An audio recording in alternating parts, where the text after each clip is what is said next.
Buenas tardes a todos y muchas gracias por asistir a esta comparecencia, que tiene que ver con la situación dramática, límite, insostenible que está viviendo la ciudad de Ceuta como consecuencia de la avalancha producida en las pasadas horas. Quiero decirles que en mayo de 2021 ya comprobamos cómo las autoridades marroquíes eran capaces de utilizar a sus ciudadanos para presionar a España, eran capaces de utilizar a sus ciudadanos para desestabilizar a Ceuta y generar inquietud en nuestra población. Ha vuelto a ocurrir ahora, en julio de 2026. Un comportamiento que, en nombre del Gobierno de la ciudad y de la Asamblea, y subrayo lo de la Asamblea, merece nuestro más rotundo rechazo y condena. Rechazo y condena porque se trata de un acto de hostilidad a España y a Europa y porque se trata de una inaceptable manipulación de la población con fines políticos.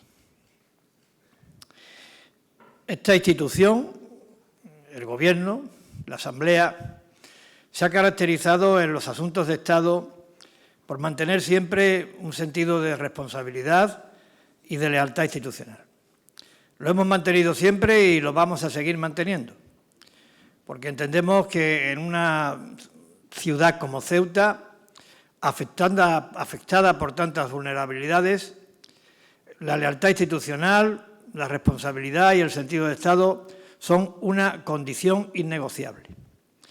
Pero esa misma lealtad institucional nos invita, nos obliga a poner de manifiesto que hasta ahora la respuesta dada por el Gobierno a la crisis que estamos sufriendo no ha sido la respuesta adecuada.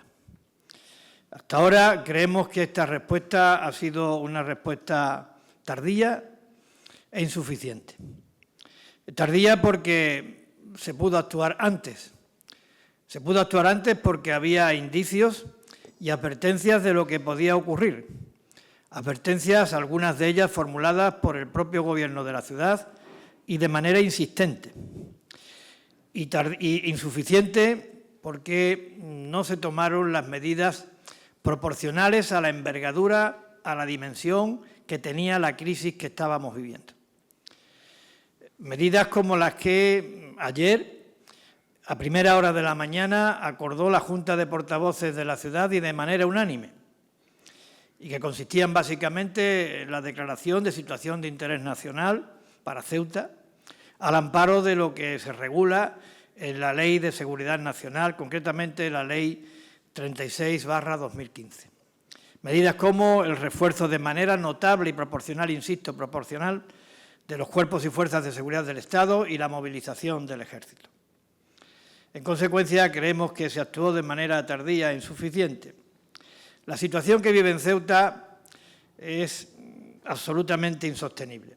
La situación que se vive en Ceuta, la situación que está viviendo nuestra población es absolutamente insostenible. Las estimaciones apuntan a que en nuestra ciudad han entrado con motivo de este episodio unas 60.000 personas. Eso significa el 70% de la población de Ceuta. Y para que quienes nos oigan desde el resto de España se pueda hacer una idea del impacto que esto tiene, pues esto es como si en el conjunto de España, en 24 horas, y de esta manera, mediante una entrada masiva e irregular, entraran en el conjunto de España 34 millones de personas. Evidentemente, esta es una cifra que indica que es imposible asimilar esta presión. Es absolutamente imposible y que está más que justificada, por tanto, la sensación que la ciudadanía tiene de inseguridad, de inquietud, de impotencia y, en algunos casos, de abandono.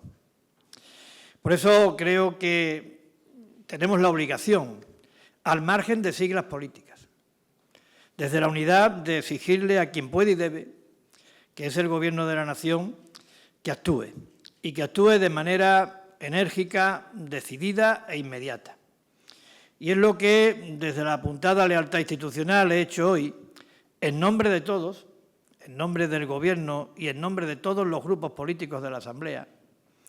Es lo que he hecho en la visita que ha girado a Ceuta el presidente del Gobierno de la Nación.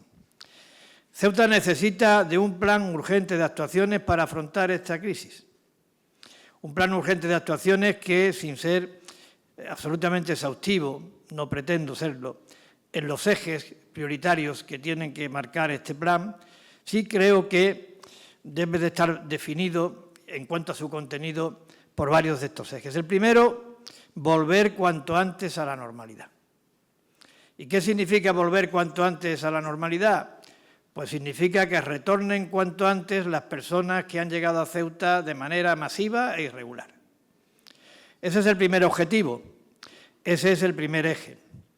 En segundo lugar, creemos que hay que garantizar la seguridad ciudadana, la tranquilidad de todos los ceutíes.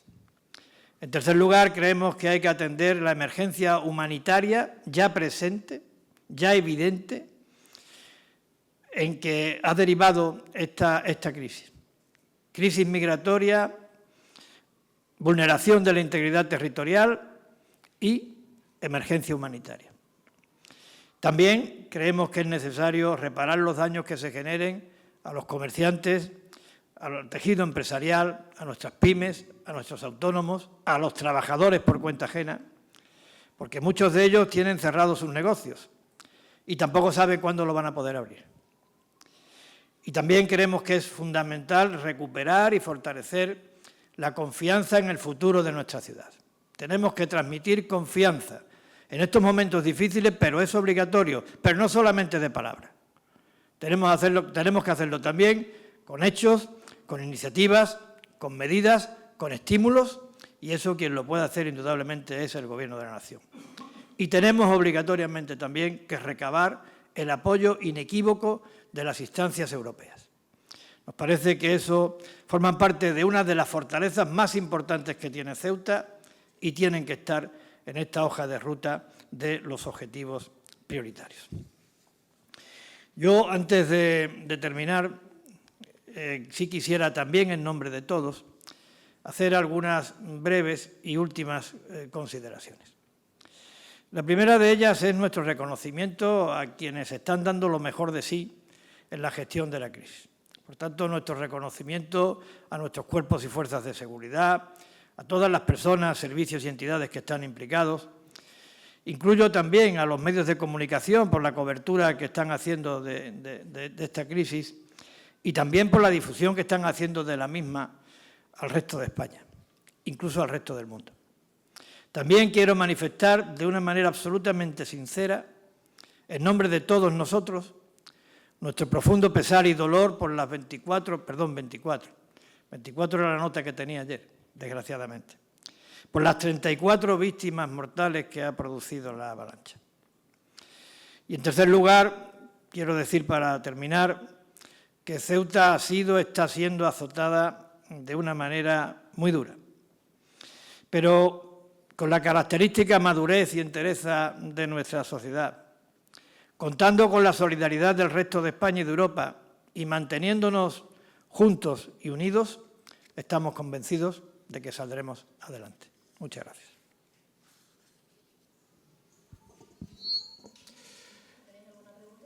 Sí, presidente, por favor, dos preguntas. Una, ¿podemos decir que está decepcionado con los, pregunto si está decepcionado con los resultados, con la valoración global que se puede hacer de esa reunión con el presidente del Gobierno y de las medidas aportadas? Y una segunda pregunta que quizás tenga relación con la primera, no sé si ha sido por motivos de protocolo o no, ¿por qué no ha estado usted en esa fotografía con el presidente del Gobierno, en esa declaración institucional? En la primera parte de la pregunta, el presidente del Gobierno ha venido a dar cuenta de que Ceuta va a contar con el apoyo del Estado. Ha calificado lo ocurrido como una vulneración de la integridad territorial y, por tanto la calificación que acabo de hacer como la intención que ha manifestado en la reunión el presidente del Gobierno no es decepcionante. Yo estoy diciendo que es decepcionante el comportamiento que ha habido por parte del Gobierno de la Nación hasta ahora. Nosotros lo que sí vamos a estar pendientes es si se cumple esto que el presidente del Gobierno ha dicho, de una intervención enérgica, decidida e inmediata por parte del Gobierno de la Nación en relación con los ejes prioritarios que yo acabo de mencionar. Esto lo tendremos que evaluar en los próximos días en función de la respuesta y del comportamiento que tenga el Gobierno de la Nación. Y en cuanto a la segunda cuestión, bueno, ha sido una cuestión logística. Yo, antes de tener esta comparecencia, tenía que repasar el contenido de la misma, lo tenía que adaptar, en su caso, a lo que hubiera, a la información que hubiera recibido del presidente del Gobierno, y esa es la razón. Buenas tardes, señor presidente. Quería preguntarle cómo está la cuestión con los menores, cómo está siendo la acogida, porque hay muchos chavalillos por la calle que parece que tienen una cierta desinformación, que no acuden a la ciudad, no sé cómo tienen los recursos, y además preguntarle si se van a habilitar nuevos recursos tanto para menores como para mayores. El Gobierno va a cumplir con la ley en el asunto de menores, pero yo quiero que en el conjunto de España se sepa el esfuerzo que está haciendo la ciudad de Ceuta en este ámbito. Antes de que empezara la crisis, y digo que empieza la crisis, o sitúo el comienzo de la crisis, cuando están llegando por vía marítima y no se pueden rechazar por las razones que ya todos ustedes conocen en frontera a las personas que llegaban, en ese momento la ciudad tenía acogidos aproximadamente a 180 menores. Para que nos hagamos una idea de lo que eso significa duplicar las cifras de menores que se le asigna a la ciudad de Ceuta para calificarla como situación de contingencia migratoria. Es decir, eso significaba que ya entonces, cuando empezó la crisis, estábamos en el doble de la cifra que determina la contingencia migratoria. En el salto cualitativo que da la crisis, que es a partir de ayer, hasta ayer, en que en vez de por mar se entra por tierra, pues entonces, en ese momento, la ciudad tenía acogido a 750 menores. La ciudad multiplicaba su capacidad de acogida por un 2000, bueno, multiplicaba no, excedía, tenía una sobreocupación del 2.400%. Por tanto, creo que la ciudad cumple con la ley y la ciudad es absolutamente solidaria en este asunto. Ahora usted me dice que hay menores, sin duda. Lo que no sabemos tampoco es cuántos son. Evidentemente, conforme vayan detectándose y habida cuenta la vulnerabilidad del menor, la ciudad cumplirá con la ley y también requerirá del Estado el correspondiente apoyo, porque estas cifras que yo le estoy dando, como comprenderá, no se pueden atender solo y exclusivamente por parte de la ciudad. La ciudad de Ceuta, con sus débiles espaldas, no puede soportar un asunto que tiene que ser de todos. Esto es un capítulo que por sí solo tiene capacidad suficiente para llevar a la bancarrota a la institución. Por tanto, nosotros vamos a cumplir con la ley, no vamos a dejar de asistir a los menores, pero vamos a seguir recabando con insistencia el apoyo del Estado para un asunto de esta naturaleza. Buenas tardes. Me gustaría saber si durante la reunión se ha dado algún tipo de garantía por parte del Gobierno central de que una situación así no vuelva a repetirse. Es decir, no solo tratar la situación actual, sino mirar también al futuro y tomar algún tipo de medida. No, esta garantía no se ha producido. Yo he empezado mi intervención en nombre de todas las personas que me acompañan, haciendo referencia a mayo de 2021. Era una referencia obligada porque casi todos los que estamos aquí creíamos que no lo íbamos a volver a ver. Sin embargo, desgraciadamente lo hemos vuelto a ver. En consecuencia, nadie ha dado ninguna garantía en ese sentido. Lo que sí creo yo, que hace falta sacar lecciones de carácter estructural de este episodio. Esto ha puesto de manifiesto una extrema vulnerabilidad de nuestra ciudad. Y creo que esta extrema vulnerabilidad de nuestra ciudad, que es de carácter estructural, requiere de medidas estructurales en materia de infraestructuras, de medios y de normativa para que estas situaciones no se vuelvan a producir. Para eso tenemos que contar, evidentemente, con las instancias del Estado, fundamentalmente con las Cortes Generales, y también tenemos que contar con las instancias europeas. la implicación de la Unión Europea en este asunto, de la única frontera terrestre que tiene Europa en África junto con Melilla, me parece absolutamente importante. Soy Rocío Luque, de Antena 3. Preguntarle, no sé si hablando con el presidente ha dado algunos plazos. Ha comentado usted, son 60.000 personas las que han entrado. La ciudad, lo hemos visto, todo está sumida en un auténtico caos. ¿Cómo van a repatriar a todas esas personas? ¿Cómo van a controlar todo esto? Lo ha dicho, sus vecinos también están cerrando los negocios. Muchos nos dicen que tienen miedo. Nos enfrentamos a una situación muy complicada, pero ¿cómo acabar con ella? El plazo se va a extender en el tiempo. Ceuta está al borde del colapso. No ha colapsado porque creo que formamos parte de una sociedad de la que aprendemos todos los días, a la que servimos, y que es una sociedad madura y con una entereza sobresaliente. Sinceramente, y permítame el comentario, no he conocido otra con mayor entereza, con mayor madurez y con más solidaridad. A partir de ahí, a nosotros no nos han dado ningún plazo en la reunión, pero el plazo es perentorio. Vivimos una situación de absoluto estrés y el estrés tiene un límite. Lo tiene para el cuerpo humano y también lo tienen para las ciudades. Ceuta no puede soportar este estrés por mucho tiempo. Los mecanismos, pues hay personas de las que vinieron que están volviendo de manera voluntaria y esto indudablemente facilita las cosas. Pero para quien no vuelva de manera voluntaria, pues habrá que establecer los instrumentos de acuerdo con los mecanismos que la ley permite. Y ahí habrá que poner todos los medios para que esos mecanismos sean ágiles, a efectos de que sea compatible, como creemos que es posible, el cumplimiento de la ley y al mismo tiempo evitar que Ceuta colapse definitivamente. Muchísimas gracias. Perdón, no lo había visto.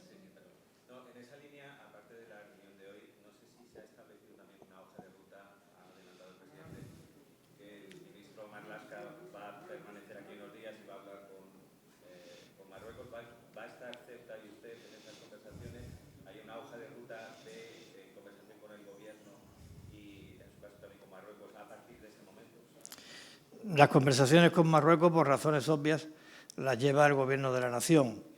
Por tanto, nosotros ahí poco tenemos que decir.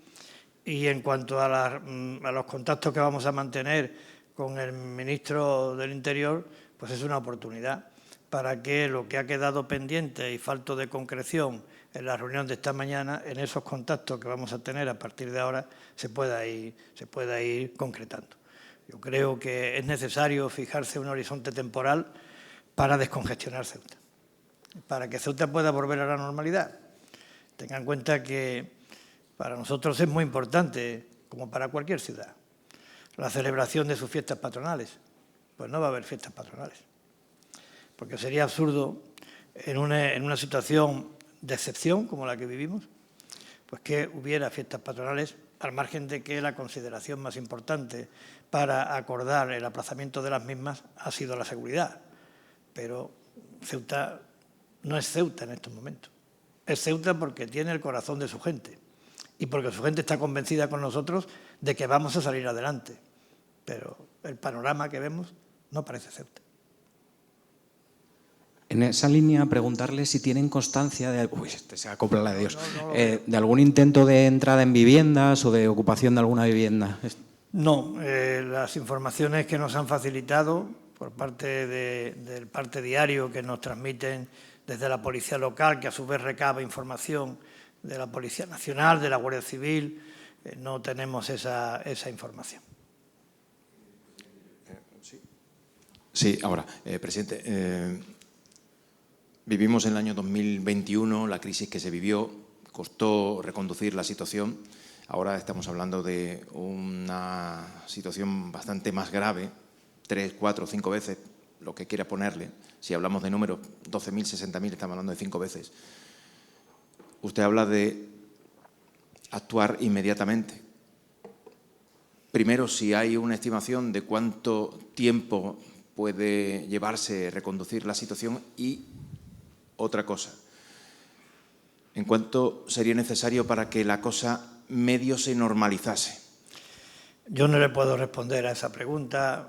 Ya creo que he contestado con anterioridad alguna parecida. Nosotros lo que sí tenemos es perentoriedad. Y se lo hemos trasladado al presidente del Gobierno y se lo hemos trasladado al ministro del Interior. La situación es insostenible. Entonces, esa perentoriedad tiene que mover a quienes tienen capacidades para poder resolver este asunto, que es el Gobierno de la Nación, a que esa situación, esa vuelta a la normalidad, se produzca cuanto antes. Pero mucho tiempo, mucho margen, le puedo garantizar que no tenemos.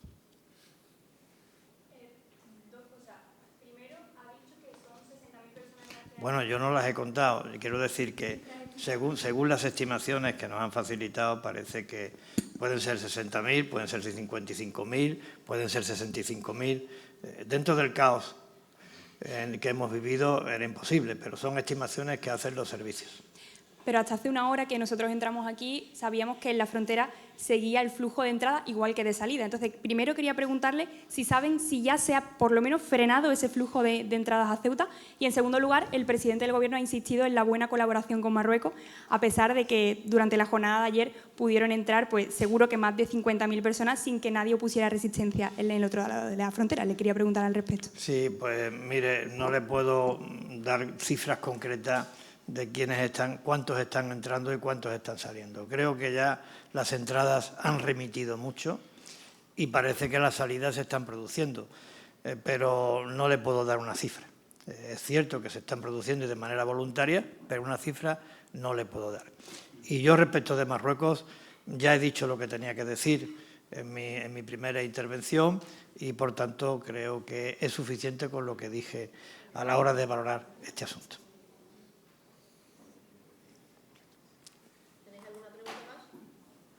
¿Están recogidos? Bueno, muchas gracias, muchas gracias.